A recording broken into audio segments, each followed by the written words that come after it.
tardes, Dios les bendiga.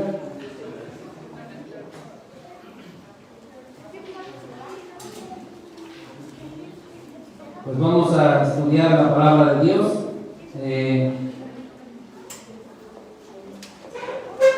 Agradeciendo al Señor que ya nos permitió terminar la primera carta del apóstol Pedro, y el domingo pasado poder iniciar con la segunda carta del apóstol Pedro. Y en el inicio de esta segunda carta se nos habló acerca de ser participantes de la naturaleza divina.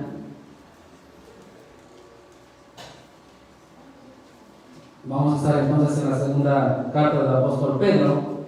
Se nos habló acerca de ser participantes de la naturaleza divina en el versículo 4. Entonces, como creyentes, hemos dejado la vieja naturaleza pecaminosa. En Cristo ahora somos nuevas criaturas. Pasamos a ser hijos de Dios. Y el domingo pasado vimos que se nos dieron todas las cosas que pertenecen a la vida y a la piedad. Estas cosas que se nos dieron que pertenecen a la vida y a la piedad fue por el divino poder de Dios, versículo 3. Dios es entonces el que ha hecho la obra en cada uno de nosotros. Dios es el que hace la obra en las personas, en los seres humanos. Nos ha dado preciosas y grandísimas promesas para que por ellas llegásemos a ser participantes de la naturaleza divina.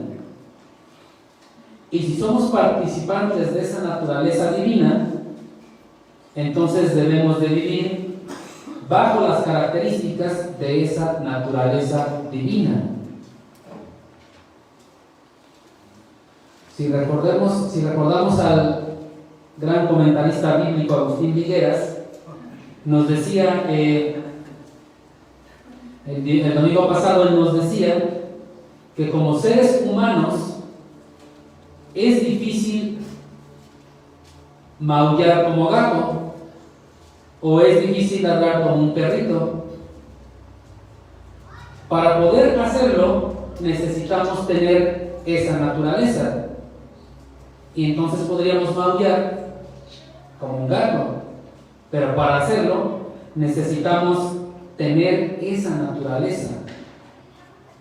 Tal vez podemos imitar dichos sonidos, y hay personas que se les facilita y lo imitan muy fácil, ¿no? Y tal parece que sí es el sonido, pero jamás lo vamos a lograr hacer tal cual. ¿Por qué? Porque no tenemos esa naturaleza. No la tenemos y no la vamos a poder tener. Entonces, de la misma manera, con todas las cosas que pertenecen a la vida y a la piedad, no estoy diciendo cuáles son, ya el domingo pasado las estudiamos.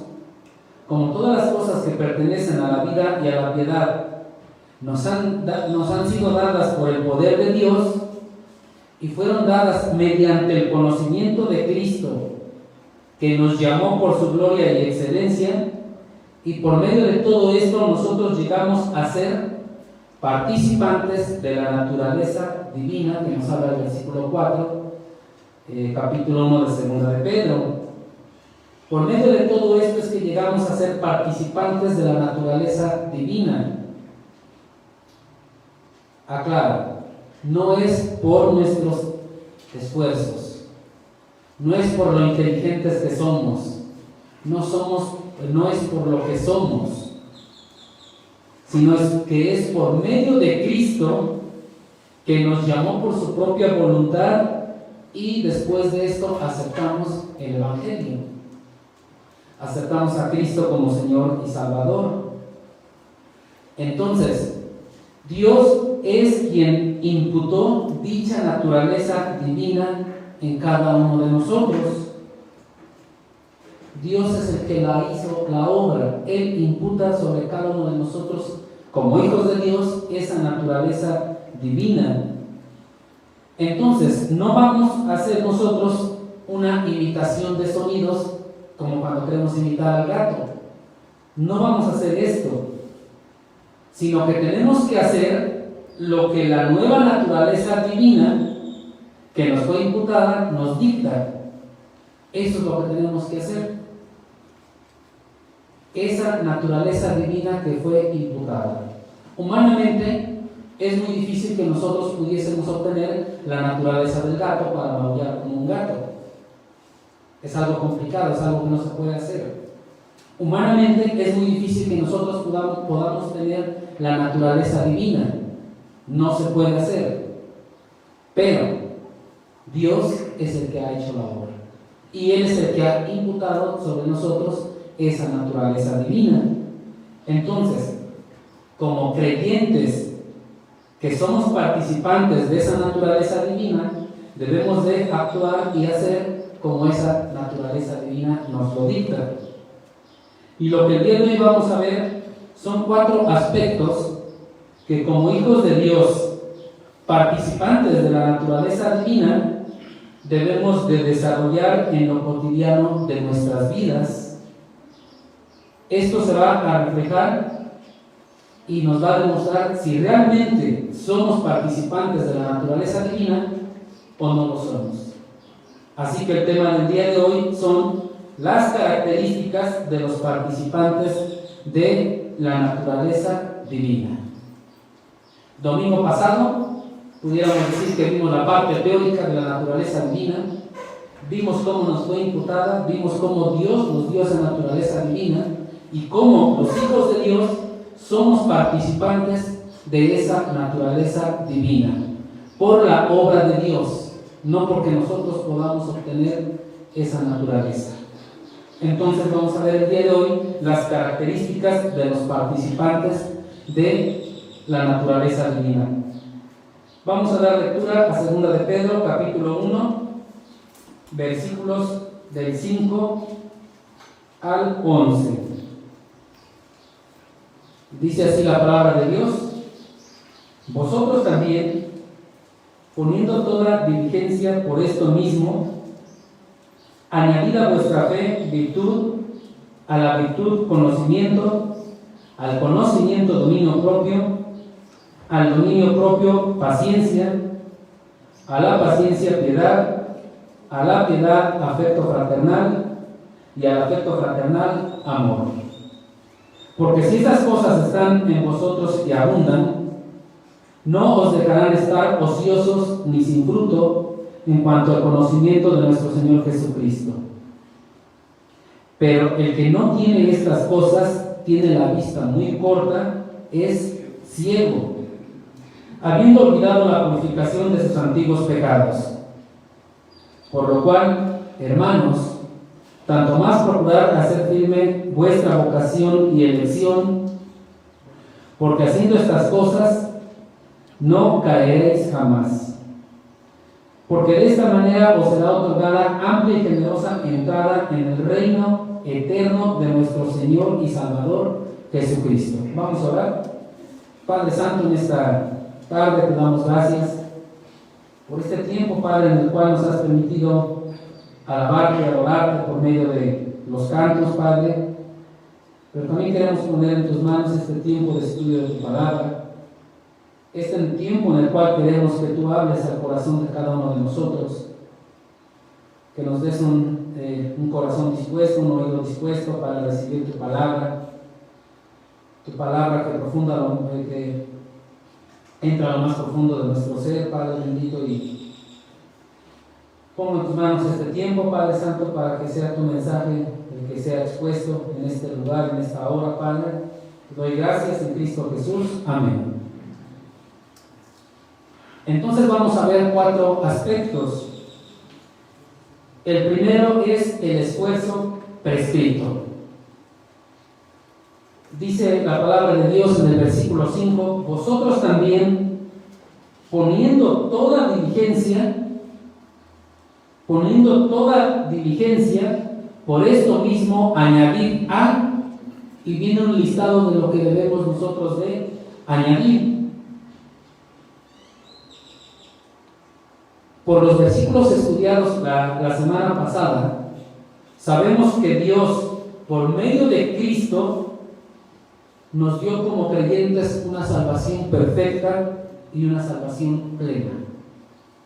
Eso tenemos que estar seguros de nuestra salvación. Sin embargo, también pide que la expresemos por medio de nuestras propias vidas. Por eso les decía, hoy vamos a ver esa parte práctica de ser participantes de la naturaleza divina.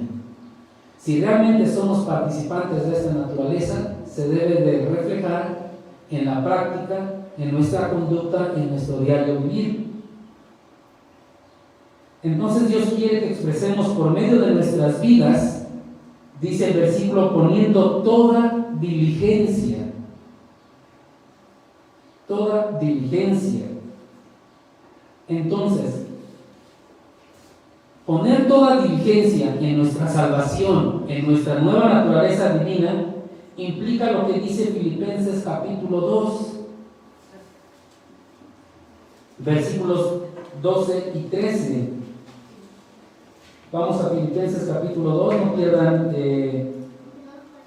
segunda de Pedro, que es lo que vamos a estar nosotros estudiando.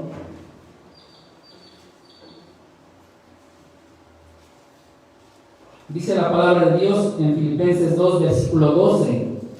Por tanto, amados míos, como siempre habéis obedecido, no como en mi presencia solamente, sino mucho más ahora en mi ausencia, ocupaos en vuestra salvación con temor y temblor, porque Dios es el que en vosotros produce así el querer como el hacer por su buena voluntad.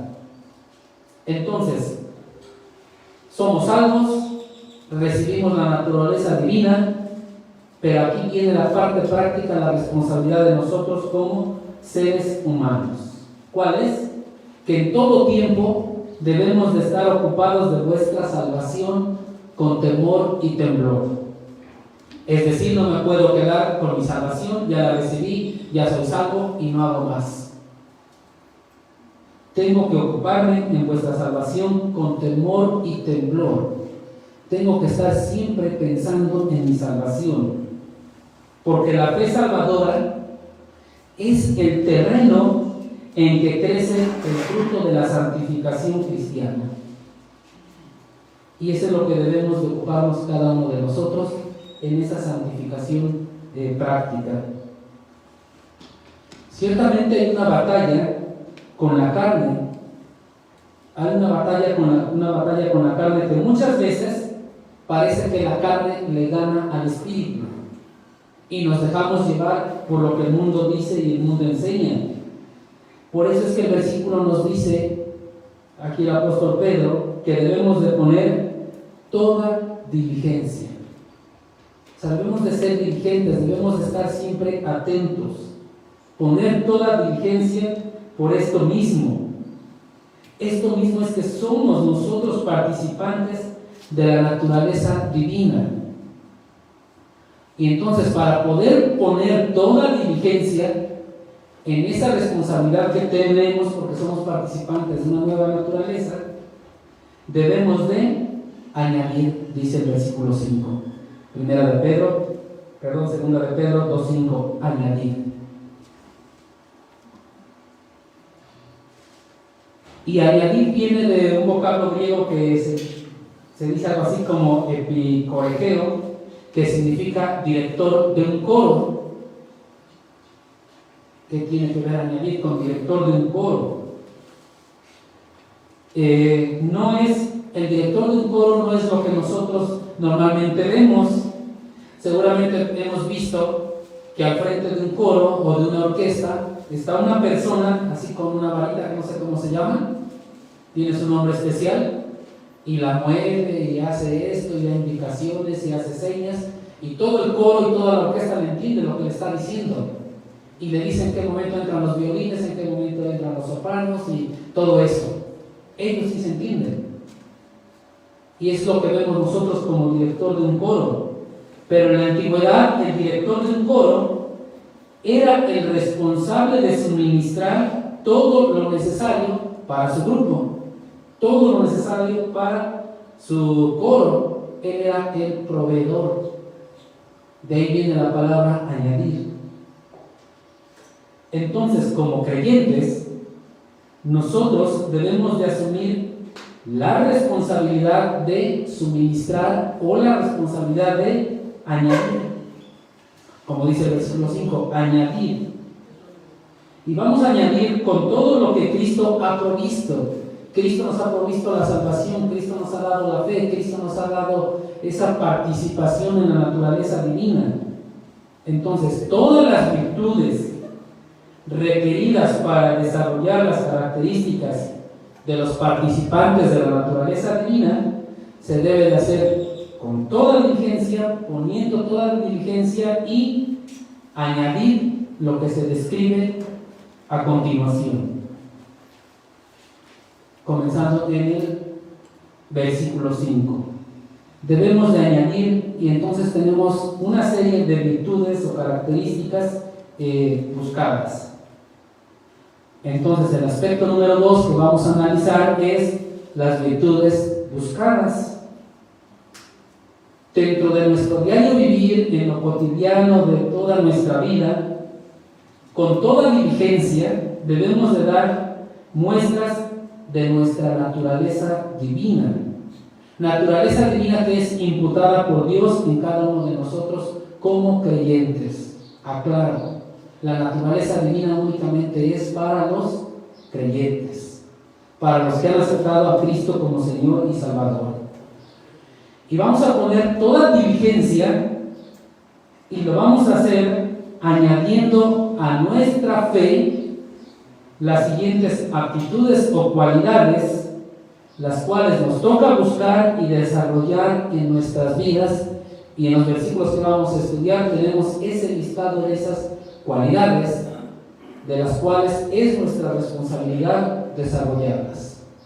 Esa sí es nuestra responsabilidad. Y dice ahí mismo en versículo 5, añadid a vuestra fe virtud. Es la primera característica, la primera cualidad que debemos de desarrollar como creyentes si es que realmente somos participantes de la naturaleza divina.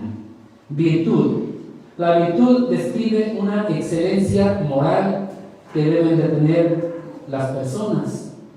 Es una capacidad divinamente concedida de sobresalir en hazañas valientes y heroicas. Cuando alguien te agrede, te aguantas o contestas con agresión. Ahí viene una excelencia moral. ¿Cuál es tu actuar? ¿Cómo lo haces? Entonces la virtud se va a manifestar siempre en el curso normal de nuestras vidas. Y en esos detalles podemos percatarnos si a nuestra fe le hemos añadido virtud, si le hemos suministrado virtud. Dice Filipenses capítulo 4, versículo 8, si hay alguna virtud, si hay algo digno de alabanza, en esto pensad. Entonces vemos cómo la palabra del Señor nos dice que debemos de tener nuestra mente siempre suministrando, siempre pensando en la virtud, en lo que es digno de alabanza, y en eso pensar, dice la palabra del Señor. Y después el apóstol nos dice, si ya añadiste virtud, ahora nos dice en el versículo 5, a la virtud, conocimiento. Entonces, una característica más que debemos de añadir es el conocimiento. Pero no es el conocimiento que nos enseñan las universidades, los libros. El núcleo de la virtud es el conocimiento, pero este conocimiento se refiere a la verdad divina, a la verdad que se encuentra en medio del discernimiento y la sabiduría espiritual. Es un conocimiento de la verdad bíblica. Dice la palabra de Dios en Colosenses capítulo 1, versículo 9, orar para ser llenos del conocimiento. ¿Cuántas veces como seres humanos, como creyentes, como hijos de Dios, en nuestras oraciones clamamos y pedimos a Dios porque nos llene de su conocimiento? Oramos y le pedimos por todo lo que necesitamos, pero muchas veces no le pedimos que nos llene de su conocimiento. Entonces, dicha verdad, la verdad bíblica, debe de ser comprendida, debe de ser analizada, pero también debe de ser aplicada. ¿Cómo la vamos a aplicar? Vayamos a Colosenses capítulo 1.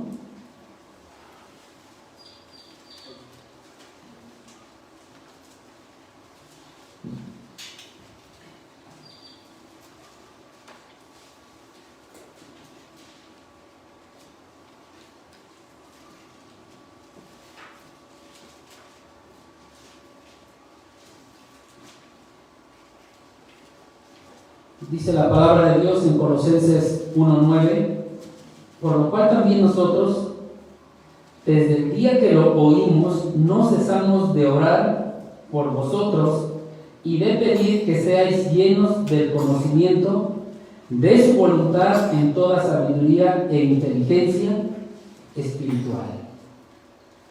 Tenemos que orar para ser llenos del conocimiento de Dios, de su voluntad con toda sabiduría e inteligencia espiritual. Ahora, si ya lo entendimos, ya lo comprendimos, entonces tiene que ser aplicada en nuestras vidas. Por eso les dije en un inicio, hoy vamos a ver esa parte práctica. ¿Cómo lo vamos a aplicar en nuestras vidas? Versículo 10, Colosenses 1:10, para que andéis como es digno del Señor. Analicemos un poco nuestras vidas y pensemos nuestro andar en lo cotidiano de nuestras vidas, en el trabajo, no sé, en la escuela, en la iglesia, donde nos desenvolvemos. ¿Es digno del Señor? ¿Qué ven los demás en nosotros? Dice el mismo versículo, agradándole en todo, llevando fruto en toda buena obra y creciendo en el conocimiento de Dios. ¿Cómo es nuestro andar en Cristo? ¿Cómo es nuestro andar allá en la sociedad? ¿Qué ven en nosotros? Porque normalmente cuando venimos aquí damos nuestra mejor apariencia, ¿no? Pero allá, ¿cómo es nuestro andar? Eso tenemos que pensar nosotros, porque tenemos que andar como es digno del Señor. Y para poder lograr la obtención de este conocimiento, necesitamos entonces un estudio diligente de la palabra de Dios. Necesitamos estudiar la palabra de Dios. Y estudiar la palabra de Dios no quiere decir que hoy la abro aquí donde se me ocurrió abrirla y me pongo a leer 2, 3 versículos y ya. ¿Qué entendí? Nada. Ya se me olvidó. Es estudiar diligentemente la palabra de Dios, es analizar la palabra de Dios, es hacerlo sistemáticamente.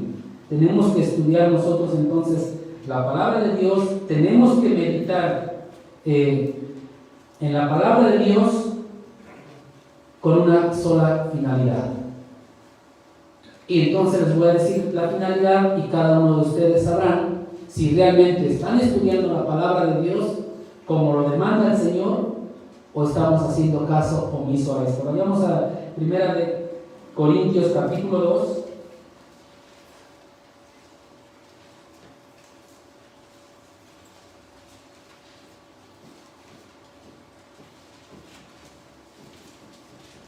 Y vamos a ver cuál es la finalidad de estudiar diligentemente la palabra de Dios. Dice 1 Corintios 2, versículos 14 al 16. Hermano Marito, ¿nos ve, por favor? Sí. 1 Corintios, sí, 1 Corintios 2, 14 al 16. Dice la palabra de Dios así: Pero el hombre natural no percibe las cosas que son del Espíritu de Dios, porque para él son locura, y no las puede entender, porque se han de discernir espiritualmente. En cambio, el espiritual juzga todas las cosas, sin que él sea juzgado por nadie. ¿Quién conoció la mente del Señor? ¿Quién lo instruirá? Pues bien, nosotros tenemos la mente de Cristo. Gracias, hermano. ¿Para qué vamos a estudiar la palabra de Dios? ¿Para qué la vamos a hacer con diligencia? Para tener la mente de Cristo. Ahora pensemos, si tengo realmente la mente de Cristo y pienso como Cristo, entonces es consecuencia de que estoy estudiando diligentemente la palabra de Dios. Caso contrario, no la estoy estudiando. Y tal vez estoy como la ancianita que no encontraba sus lentes y los buscaba, y dentro de 2 meses se le ocurrió abrir su Biblia y ahí estaban los lentes. ¿Qué es lo que pasa? ¿Qué tan diligentes somos en la palabra de Dios? Y entonces, si a la virtud le añadimos conocimiento, dice el versículo 6 de 2 de Pedro,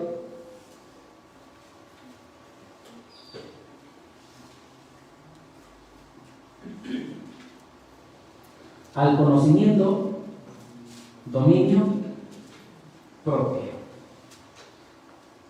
Entonces, cuando nosotros ya tenemos la mente de Cristo, fluye el dominio propio en nuestro ser.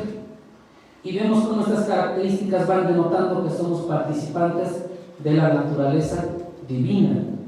Por eso es que debemos de desarrollarlas cada uno de nosotros. El dominio propio significa retenerse uno mismo. Retenerse uno mismo. Incluso es un fruto del Espíritu Santo que se nos menciona en Gálatas 5:23. El dominio propio debe de ser algo muy característico de los cristianos. Y pensemos por un momento cómo actuamos en alguna circunstancia que nos exaspera. ¿Cuáles son nuestras reacciones? ¿Cuál es nuestra reacción inmediata en una circunstancia que nos molesta, que nos incomoda? Que alguien nos dice algo, que nos grita, que nos insulta. ¿Cuál es nuestra situación? ¿Tenemos ese dominio propio para retenernos a nosotros mismos? ¿O de inmediato contestamos igual? Me la hiciste, me la pagas. Me dijiste, te digo. ¿Cuál es nuestro actuar? Tenemos que tener ese dominio propio. Porque al dominio propio, dice el versículo 6, le debemos de añadir paciencia. Y al dominio propio, paciencia. Después de obtener el dominio propio, viene de la mano entonces la paciencia. ¿Qué implica ser pacientes? ¿Será algo pasivo? Estar ahí tranquilo, callado, esperando. La paciencia implica perseverancia y resistencia para poder hacer lo correcto. Entonces vienen, me insultan y me gritan, y debo tener paciencia para pensar, analizar y hacer lo correcto. Hablar lo correcto, decir lo correcto. Implica perseverancia y resistencia para hacer lo correcto. Implica resistir las tentaciones y soportar en medio de las pruebas. Estamos en medio de la prueba y nos desesperamos. Y decimos, ¿acaso Dios no me escucha? ¿Acaso Dios se ha olvidado de mí? Haré un lado a Dios y podré hacer lo que a mí me parece estar bien para salir adelante. ¿Y dónde quedó la paciencia? La paciencia entonces implica permanecer firmes en la fe, permanecer firmes en el Señor aún en medio de las peores dificultades. Entonces la paciencia es algo activo, no es algo pasivo. No se limita simplemente a aceptar y sufrir. Siempre va a estar mirando hacia adelante. Es algo activo. Estar mirando hacia adelante. Y esto lo debemos de aprender de Cristo. ¿Cómo vivió Cristo la paciencia? ¿Cómo la experimentó? ¿Cómo la la llevó a la práctica. Vayamos a Hebreos capítulo 12.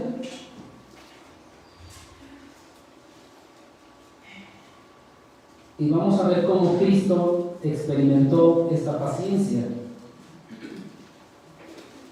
Y siempre estuvo mirando hacia adelante.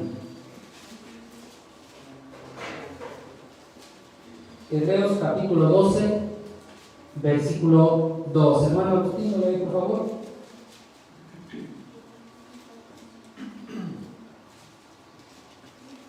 Puestos los ojos en Jesús, el autor y consumador de la fe, el cual por el gozo puesto delante de él sufrió la cruz, menospreciando el oprobio, y se sentó a la diestra del trono de Dios.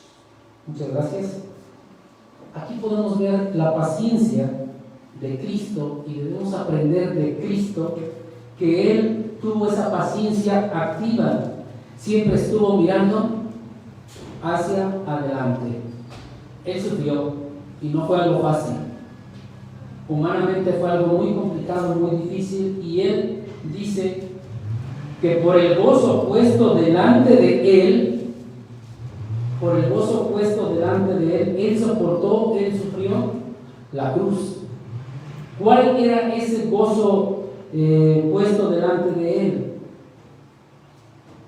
Que se iba a sentar a la diestra del trono de Dios. Esa es la paciencia activa. Entonces, en medio de la dificultad, debemos de ser pacientes, teniendo esa mirada hacia adelante, en que en un momento adelante seremos bendecidos por el Señor y estaremos bien. A futuro. No sabemos cuándo, no sabemos qué tiempo. En eso radica la paciencia. Ser pacientes, ser pacientes. Y de esta manera pasamos a la siguiente, y a la paciencia le vamos a añadir piedad. Versículo 6 de 2 de Pedro capítulo 1. Y a la paciencia, piedad. El centro de la búsqueda espiritual debe de desarrollarse en el centro de lo que es la piedad. La palabra piedad, muchas veces nos vamos a la idea de alguien que dice es piadoso y le ayudó y le dio. No quiere decir eso y no va encaminado a eso. La piedad viene de una palabra griega, eusebeia, que significa reverencia por Dios, adoración a Dios. Entonces, aquel que es piadoso es aquel que adora a Dios, es aquel que tiene reverencia por Dios. Quien posee esta característica siempre le va a dar la honra a Dios, siempre va a adorar a Dios de la manera apropiada, de la manera correcta, porque siempre va a entender lo que tiene que hacer. A veces decimos, mira, con qué entrega le canta al Señor, cómo adora al Señor. Es adorar al Señor en todo tiempo, es adorar al Señor en todo momento, con todo lo que hacemos, con todo lo que la palabra del Señor nos dice y nos enseña. Vayamos a 1 de Timoteo capítulo 3.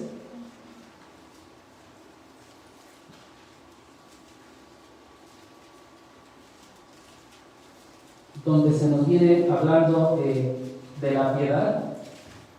Vamos a ver un poquito más lo que implica la piedad para poder entender esto. Dice 1 de Timoteo 3:16: indiscutiblemente grande es el misterio de la piedad. Dios fue manifestado en carne, justificado en el Espíritu, visto de los ángeles, predicado a los gentiles, creído en el mundo, recibido arriba en gloria. Dice que es un misterio. Y dicha reverencia a Dios debe de ser la máxima prioridad del creyente. Es decir, los creyentes debemos de desarrollar esta característica de la piedad en todo tiempo, en todo momento. Es una instrucción que se nos da, la tenemos ahí mismo en 1 de Timoteo capítulo 4, versículos 7 al 9. Veamos lo que dice: desecha las fábulas profanas y de viejas, ejercítate para la piedad. La instrucción es: ejercítate para la piedad, porque el ejercicio corporal para poco es provechoso, pero la piedad para todo aprovecha, pues tiene promesa de esta vida presente y de la venidera. Palabra fiel es esta y digna de ser recibida por todos. Entonces nosotros tenemos que desarrollar la piedad en nuestras vidas. Es una característica más que deben de poseer todos aquellos que son participantes de la naturaleza divina. Adorar al Señor implica hacerlo en todo tiempo, implica hacerlo en todo momento. No nada más el día domingo cuando voy a la iglesia. Es en todo lugar, en todo tiempo, en todo momento, con todo lo que hago, con todo lo que digo. En el trabajo, en la escuela, en la calle, donde estemos. Implica todo esto. Y entonces a la piedad, dice el versículo 7 de 2 de Pedro capítulo 1, añadir afecto fraternal. Es decir, de la reverencia vertical que tenemos hacia Dios, fluye esta cualidad horizontal, que es el afecto fraternal. Es el afecto fraternal. El acompañante del afecto que nosotros tengamos por Dios, el acompañante del afecto que nosotros tengamos por Dios, es el afecto por los demás. El afecto que tienes hacia Dios se va a ver reflejado en el afecto por los demás.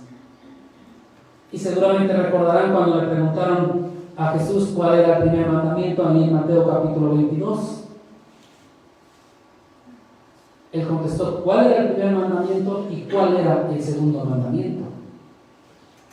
El primero: amarás al Señor tu Dios. Y el segundo dijo es semejante: amarás a tu prójimo. Entonces nuestro afecto al Señor, que es de manera vertical, se va a ver reflejado con nuestro afecto a los demás. ¿Qué tanto afecto tienes por los demás? ¿Qué tanto te preocupas por los demás? ¿Qué tanto haces por los demás? ¿Cómo les demuestras el afecto a los demás?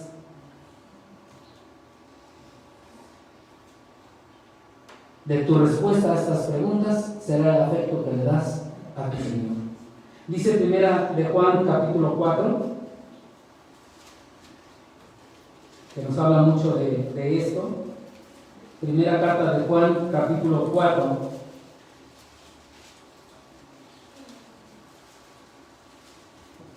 nos da una aclaración muy práctica de esto.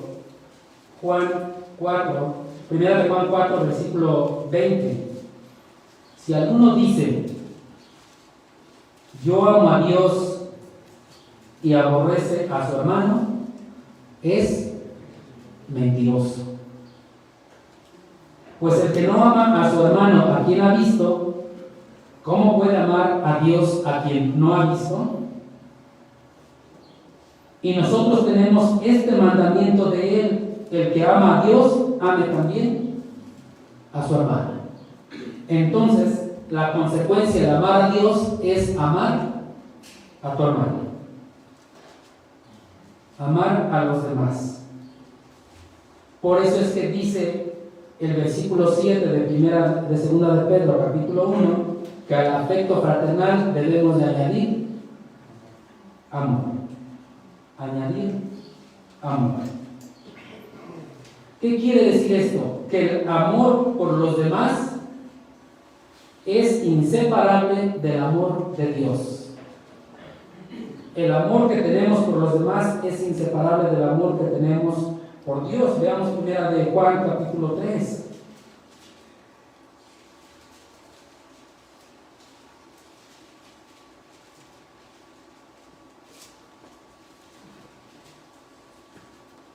Dice primera de Juan 3, 23. Y este es su mandamiento, que creamos en el nombre de su Hijo Jesucristo. ¿Cuál es nuestro primer mandamiento? Creer en Jesucristo. Y nos amemos unos a otros como nos lo ha mandado. ¿Qué tanto amo a mi hermano? ¿Qué tanto le demuestro el amor a nuestro hermano? Es algo que debemos de tener siempre en mente para poder saber qué tanto amamos al Señor.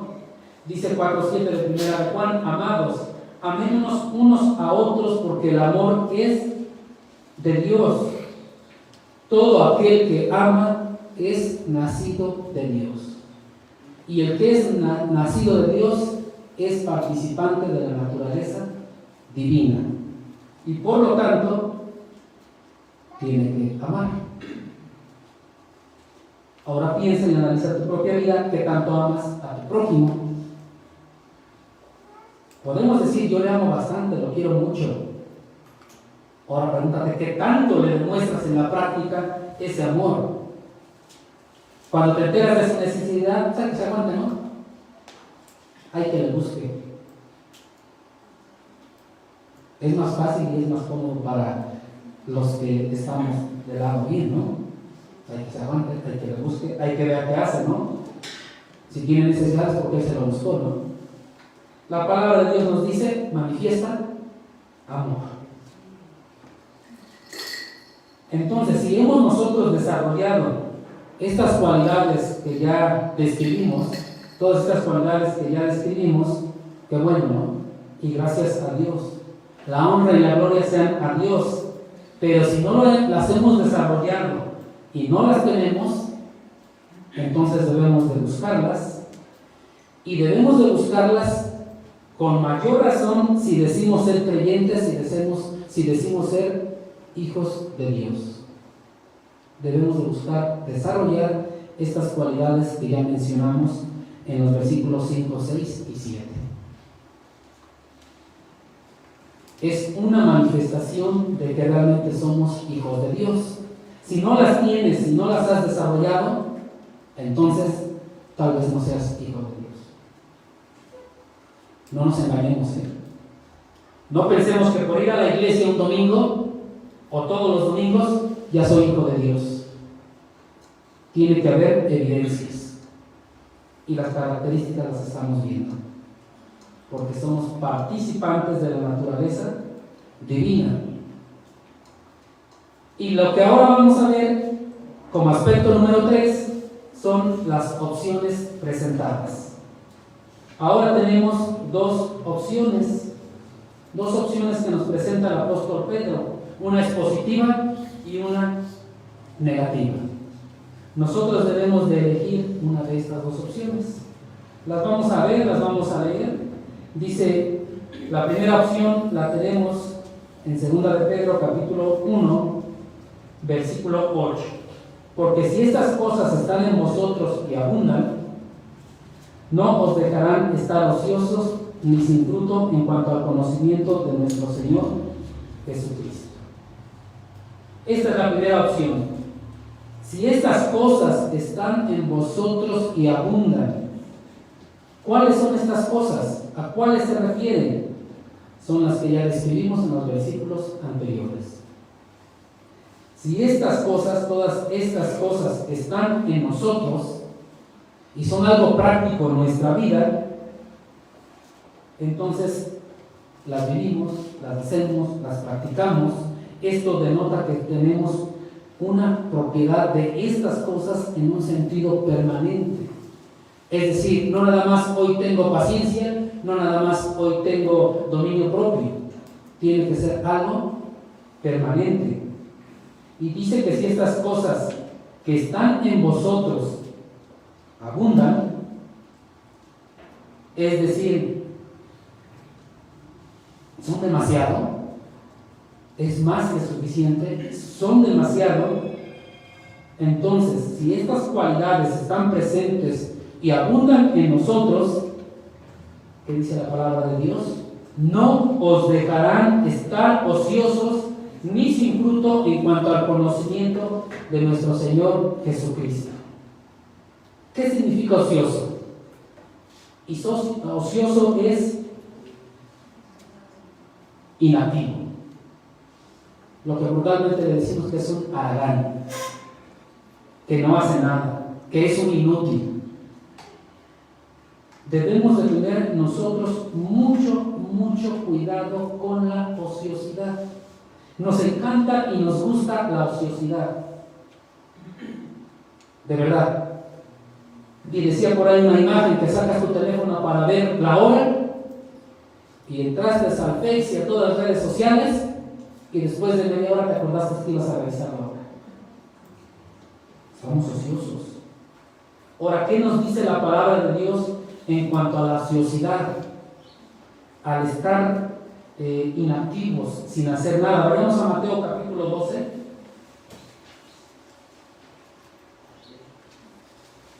Y vamos a ver qué nos dice la palabra de Dios en cuanto a la ociosidad.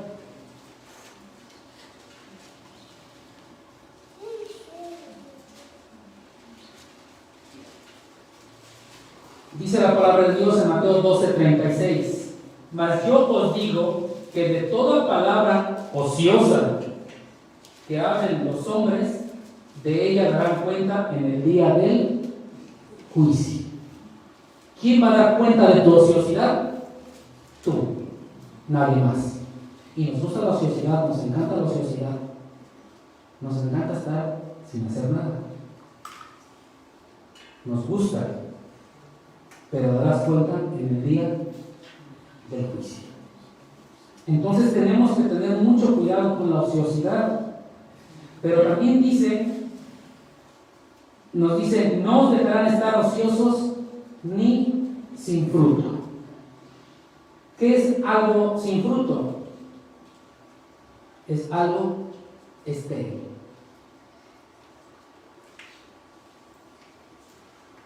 Cuando hablamos en la Biblia, cuando se habla de sin fruto, normalmente es para describir a los que se dicen ser creyentes, pero no lo son. Nada más se dicen ser creyentes, pero no lo son. Por eso les dice que son sin fruto. En Judas, versículo 12, habla de estos y dice que son árboles otoñales sin fruto. Es decir, está hablando de las personas que se dicen ser creyentes, pero no lo son.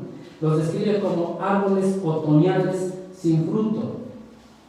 Judas, versículo 12. Debemos de tener mucho cuidado si es que no estamos dando fruto.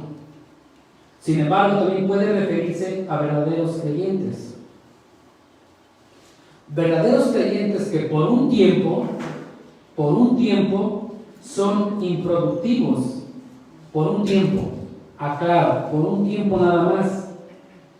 Sin embargo, un creyente, un genuino creyente, siempre debe de estar trabajando para el Señor en todo tiempo y en todo lugar.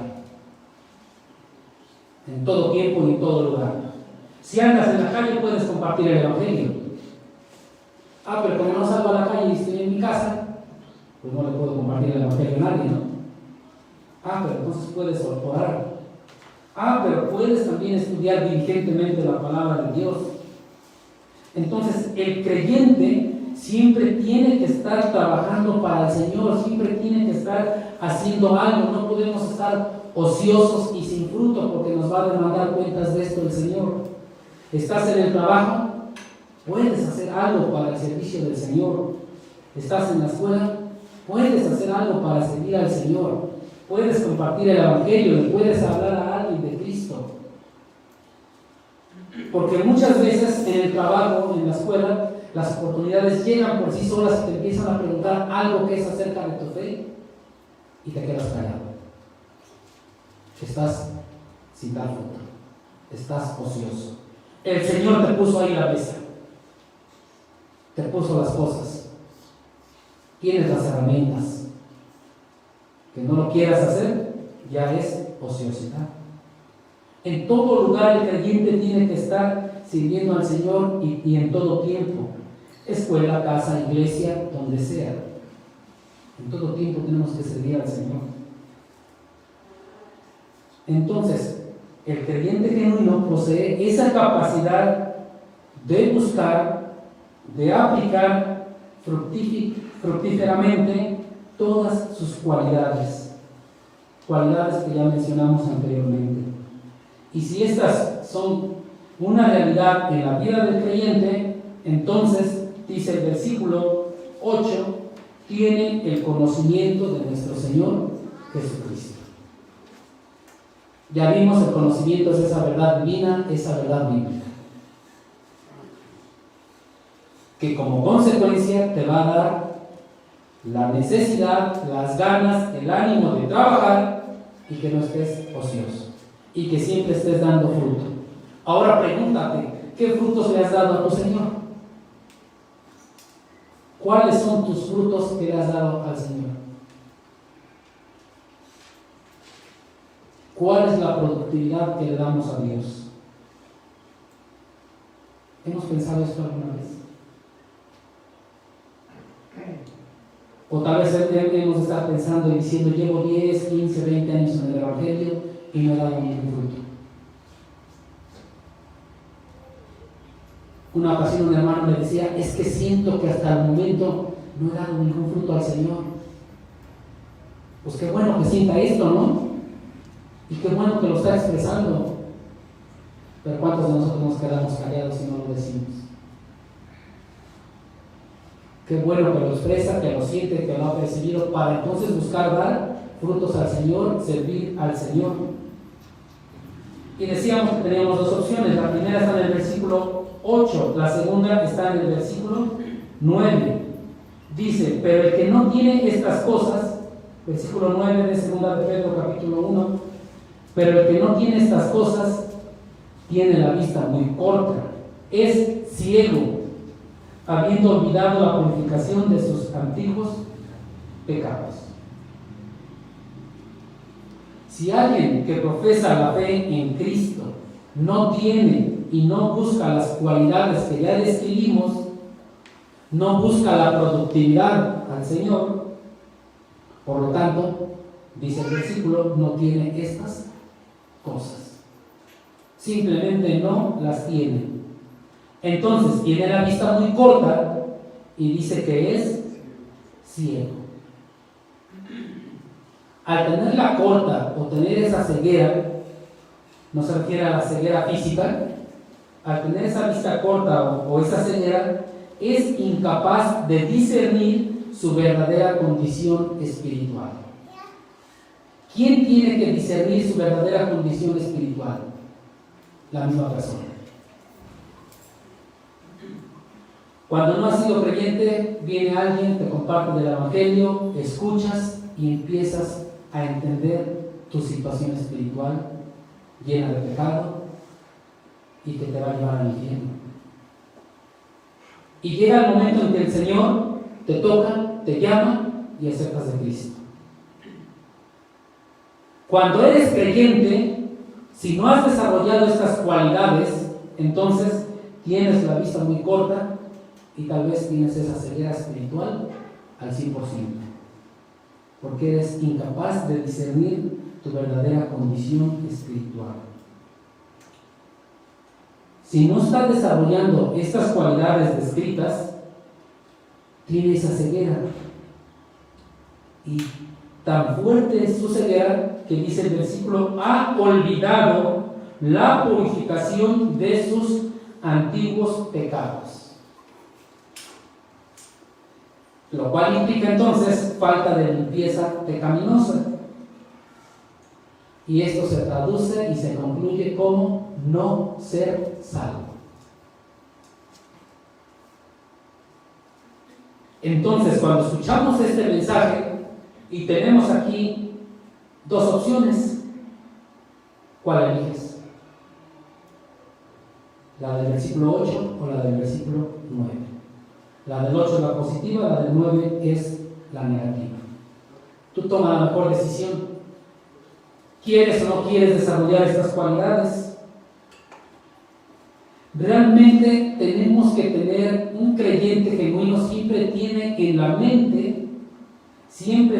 en la mente la purificación de sus antiguos pecados, todos los que tuvo en el pasado, hasta recibir a Cristo. Y no los olvida. ¿Por qué no los olvida? Porque esto le permite reconocer de dónde fue sacado y ahora a dónde está el Señor y lo que el Señor le va a dar. Esa es la importancia de venir los domingos, primer día de la semana, y celebrar la cena del Señor, porque nos permite recordar ese sacrificio de Cristo en la cruz para darnos salvación, para rescatarnos del pecado, por medio del cual nos limpió de todo pecado y de toda maldad. Cuando entendamos esto, nuestro anhelo va a ser estar cada primer día de la semana muy puntual, muy urgidos de celebrar la cena del Señor, porque me recuerda mi condición pecaminosa, porque me recuerda de dónde me rescató el Señor, y comienzo a valorar mi salvación y empiezo a entender a dónde voy a ser llevado en la glorificación en el día final.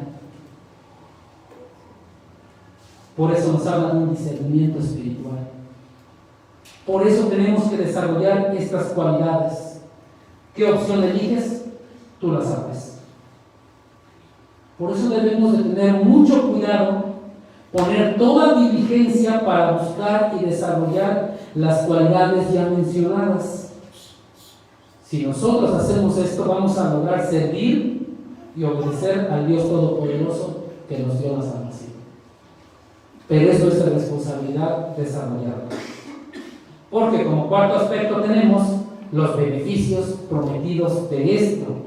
Regresamos a 2 de Pedro, capítulo 1, versículos 10 y 11. Por lo cual, hermanos, tanto más procurad hacer firme vuestra vocación y elección, porque haciendo estas cosas no caeréis jamás. Porque de esta manera os será otorgada amplia y generosa entrada en el reino eterno de nuestro Señor y Salvador Jesucristo. Reiterando lo que dice el versículo 5, poniendo toda diligencia, nuestra opción a elegir debe de ser la opción 1, que es el versículo 8. Es la positiva. Por eso nos dice, tanto más procurad hacer firme vuestra vocación y elección. Procurar implica una urgencia, pero también implica hacerlo con entusiasmo, con ánimo. Y dice hacer firme, se refiere a la validez, a la confirmación de nuestra salvación, de nuestra fe. Y también nos habla de vocación y elección. Son dos realidades inseparables que dan evidencia del llamado de Dios, del llamado que Dios nos hizo para nuestra salvación. ¿Tienes vocación por servir al Señor? ¿Has sido elegido? Dice la palabra de Dios que fuimos elegidos desde antes de la fundación del mundo. El Señor ya sabía que ibas a ser participante de la naturaleza divina. Tú todavía no lo hacías, ni tenías en la mente esto, pero el Señor ya lo sabía. Y dice el versículo 10, porque haciendo estas cosas, todas las que ya describimos, no caeréis jamás. Es decir, si buscamos cada vez más las cualidades, las actitudes morales que hemos mencionado, que ya describimos y que sirven para vivir en santidad, vamos a ir avanzando. La palabra haciendo, aquí dice, porque haciendo estas cosas, esa palabra haciendo implica un patrón de conducta dentro de nuestra vida diaria, algo cotidiano. Si este patrón de conducta es de acuerdo a las características que ya describimos, los creyentes no caerán jamás. Pero todas las características que ya mencionamos tienen que ser algo cotidiano, algo normal en nuestra vida. Y dice, no caerán jamás en nada. Y entonces nos va a permitir disfrutar de una vida espiritual abundante y productiva, porque no caerán jamás. Entonces, un beneficio de desarrollar estas cualidades es no caer jamás.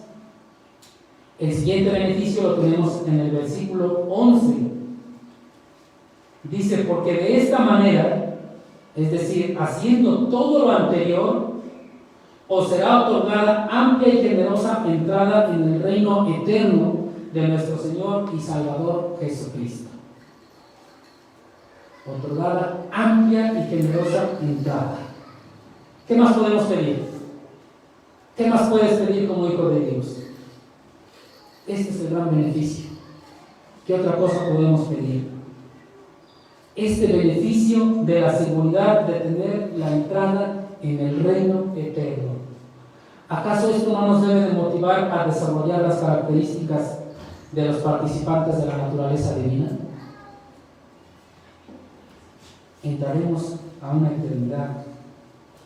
La seguridad de no caer y las riquezas que tendremos en el cielo son los beneficios de poner toda diligencia que dice desde el versículo 5 y la productividad en cuanto al conocimiento de nuestro Señor Jesucristo. Dos grandes beneficios. Ahora vayamos por favor a 1 Corintios capítulo 3.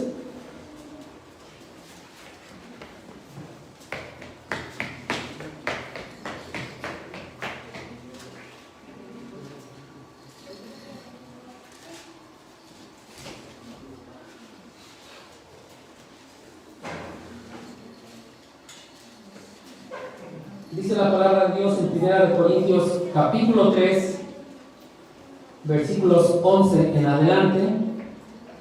Nos habla muy bien de esto. Porque nadie puede poner otro fundamento que el que está puesto, el cual es Jesucristo. Y si sobre este fundamento alguno edificare oro, plata, piedras preciosas, madera, heno o hojarasca, la obra de cada uno se hará manifiesta, porque el día la declarará, pues por el fuego será revelada, y la obra de cada uno, cual sea, el fuego la probará.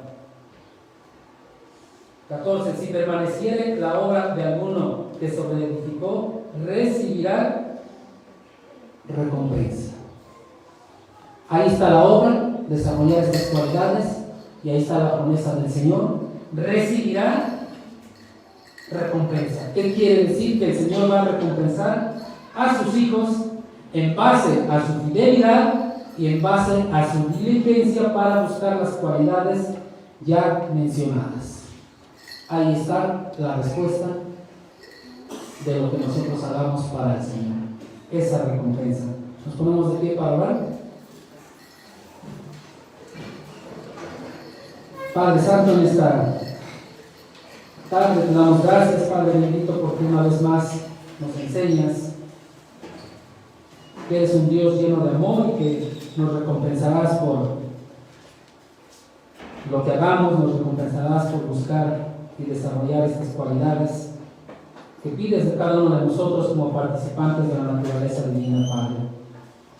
Te rogamos nos ayudes, Padre Santo, y nos permitas desarrollarlas de la mejor manera, Padre Santo, que nos des un corazón dispuesto para hacerlo, Padre, y que tu nombre sea honrado y glorificado, Padre bendito. Te doy gracias en esta tarde, en el nombre de Cristo Jesús.